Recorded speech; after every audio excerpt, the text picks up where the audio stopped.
Beautiful night, don't you think? Nothing like a brush with destruction to make one appreciate the majesty of the celestial canvas. It's a view I would once have shared with my companion, though definitely unaccompanied by such revelry. She preferred it when we were alone, curled up before a crackling hearth with some ancient, esoteric tome between us. Ink glinting in the firelight.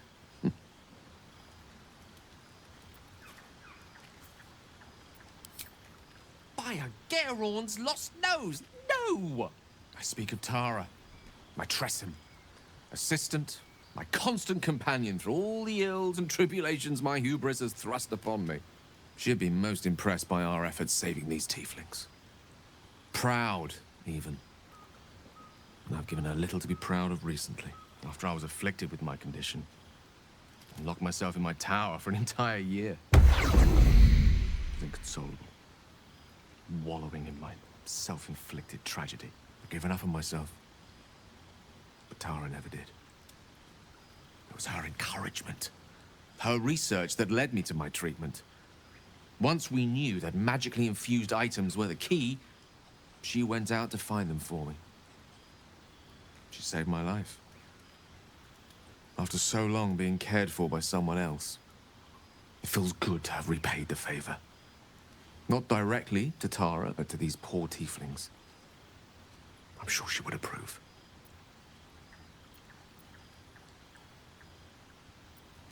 You remind me of her somewhat. There's a steeliness in you, an unwavering tenacity, even in the face of, to be frank, quite dire odds. Wish you were here for me to make a formal introduction. But I would never ask her to undertake such a journey. She's safer at home. Besides, she was always telling me I needed to spread my wings, so to speak. Find mortal friends instead of hanging onto Mistra's coattails. So that's what I'm doing. I hope.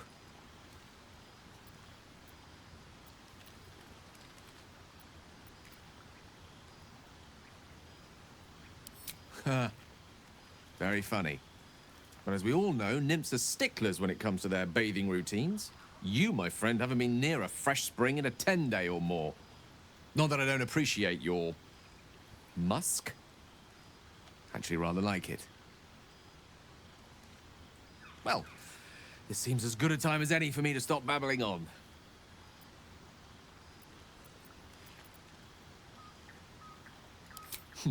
Were I to recite that list, I fear we'd be here at dusk tomorrow. Many things, I assure you. But a conversation better saved for another time. With my condition as volatile as it is, I fear any undue excitement may tip it over the edge, so to speak. Go! Indulge in the frivolities. They're good for the heart. And mine will be all the lighter to see you enjoying yourself. Repaid the favor. Not directly to Tara, but to these poor tieflings. I'm sure she would approve. Sometimes. But I imposed it on myself, after all. I set up enough wards to keep an army at bay. Never mind the few colleagues who sought to inquire about my welfare. Tara did her best to keep my spirits up, of course, but there's only so much one Tressym can make up for one's entire social circle. She was often gone, seeking items to treat my condition. You're the first person I've spent any significant time with in a year or more. Spending time in your company, I realize that I may have left behind the greater part of my wit and sensitivity in my tower.